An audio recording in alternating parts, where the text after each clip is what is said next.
dugsiga boardingka iyo maalinlaha ah ee Amano Boarding and Day School.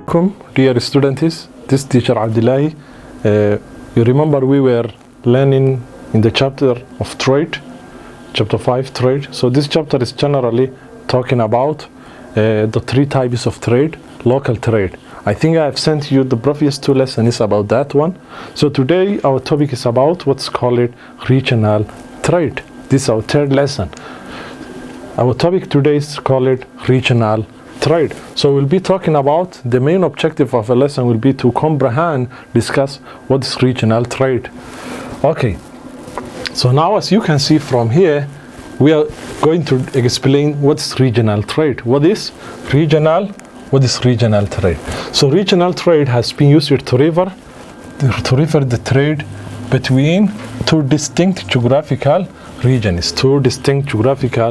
regions.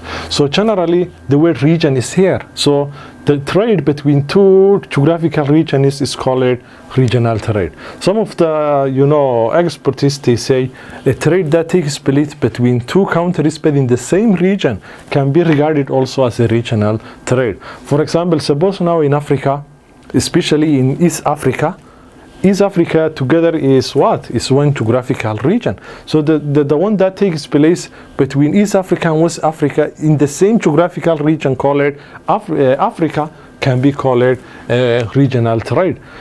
So now the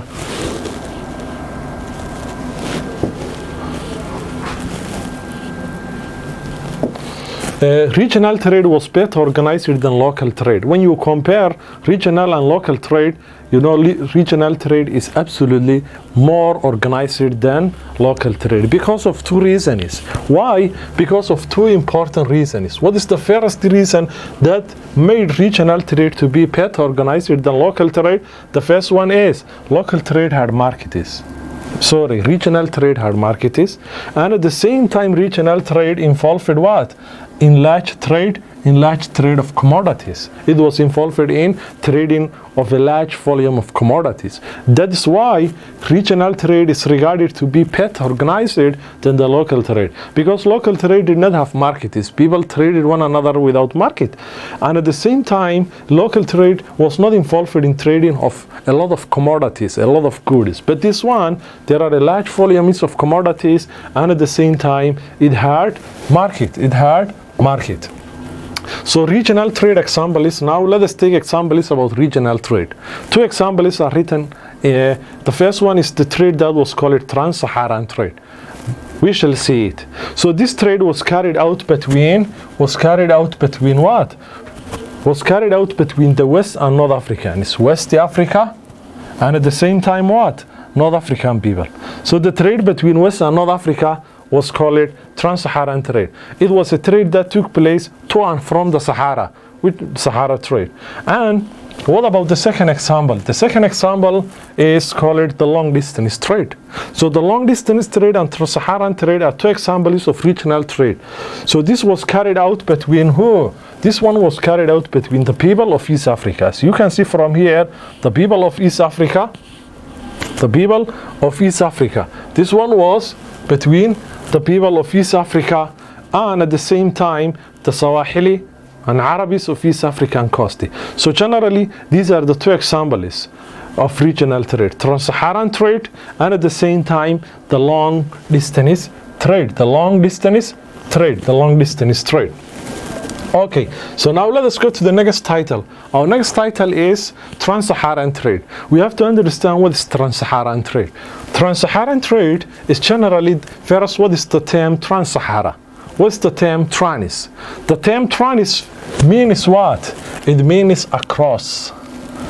The term trans means what? Across. So in general definition, what is Trans-Saharan Trade?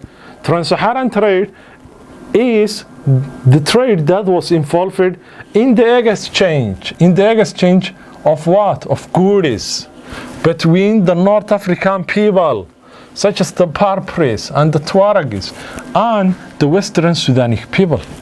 When we say the Western Sudan people, we are talking about the people in West Africa. You remember there were many civilizations and empires that existed in Western Africa. We call it them Western Sudanic states, Ghana, Mali, and Songhai. So now Trans-Saharan trade was the trade between the people of North Africa and at the same time the people of West Africa, to and from there, the Sahara. So it is not possible to mention the exact year when this trade started. Historians, they don't have a common time. There were evidence that this trade existed between the Berbers and Tuaregs from the 4th century. This is the closest one. Most of the historians, they say the Trans-Saharan trade started during the 4th century. Some even they put it before, some others they put it after. But this is the closest time. And as you can see from here, this is a diagram that is explaining about the Trans-Saharan trade network. As you can see from here, these are the towns that existed at that time during this trade. And these are the routes from, as you can see from here, this is Gao, Timbuktu, Nyono, as Eugene, Zijilmasa, West. So from West Africa here, North Africa here. That network of trade that existed between these two is generally regarded as Trans-Saharan trade. Okay, so now our next title is going to be development of Trans-Saharan trade. How did Trans-Saharan trade develop it? How did it develop? Okay, so the first thing that you need to understand is, first, the Trans-Saharan trade reached the highest. The highest climax means what? It reached at the peak. It reached at the peak between what? Between the 8th and 16th century. Between there and 16th century was the time this trade reached the highest. So the trade was made it easier by the following factors. What were the main factors that made for this trade to become a developed one? We are talking about the different factors that made it easier for the Trans-Saharan trade to become a reality, So these are the main factors. What's the first one? The first one is availability of capital. Investment. The people, they were rich, they were merchants. So the merchants, they had capital, okay? They had investment. They have investment. They had investment. What about the second point? The second point is existence of local trade. The local trade that existed before them.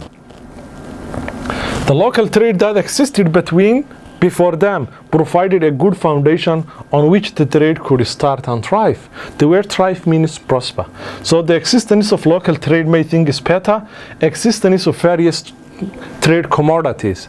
There were many different commodities they had. So those different commodities they have also facilitated the Trans-Saharan trade to develop, like gold and slaves from the Sudan, from West Africa, while clothes, salt, and gummies were from the north. So three reasons are mentioned here which made easier for Trans-Saharan trade to become a developed one. The other reason is that made Trans-Saharan trade to become a reality was full cooperation among the people. The people from West Africa and North Africa, they worked together to trade one another. They brought the peace that the trade could thrive. For that reason, this also was another reason that facilitated this trade. What about the other factor that made it easier? Existence of pack animals. The West Africans and North Africans, they had animals that they could put their items on them. So those animals, they included horses and camels, which facilitated transport of food.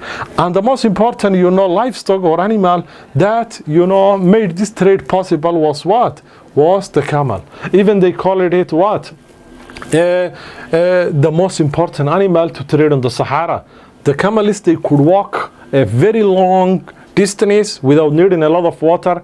Even their feet, their feet is applicable to walk on the sand dunes and the deserts. That's why they call it Safina to Sahara. The Arabs, they call it the Safina to Sahara, which means the ship for the Sahara desert.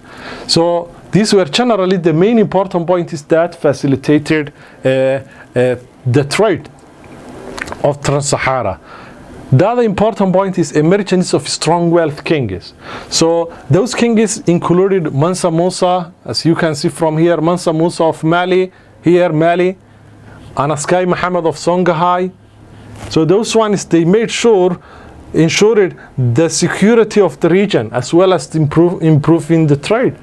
So now those strong wealthy kings like Mansa Musa and Sky Mohammed Torre. Mansa Musa is regarded even as, you know, the richest man that ever lived. You can check that from the internet. Mansa Musa of Mali was not known anything by the rest of the world, but when he went to pilgrimage, as you remember, we talked about that, to Mecca, he took uncountable gold, you know, to the rest of the world at that time, and that made it possible for him to be well known the rest of the world. So those great leaders also facilitated the trade. And the trade goods in Africa, these were mostly the goods. Those ones were coming from where? From Western Sudan. Number one is gold. It was the most important one. The second one was slaves. The slaves were forced labor, and later they were used as soldiers. Other goods coming from Western Sudan, they included also what? Coal, nuts, and feathers. These two commodities were also very important, and they were coming from the Kano region, present-day Nigeria. Hides and skin were other goods from West Africa. We're talking about the Trans-Saharan Trade. The other one was also ivory and gum. The ivory was coming from Cote d'Ivoire, Ivory Coast, and the gum was coming from Mauritania and Senegal.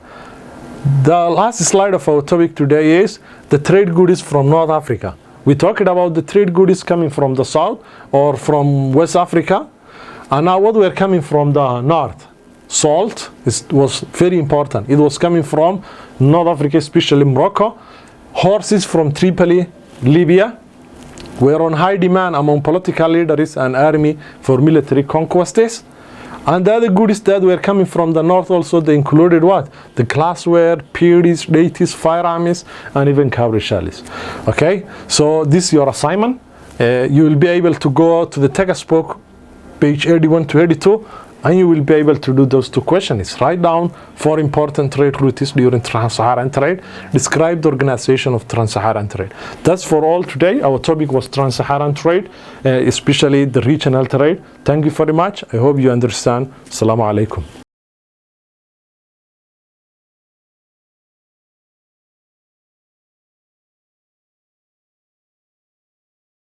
The movie 300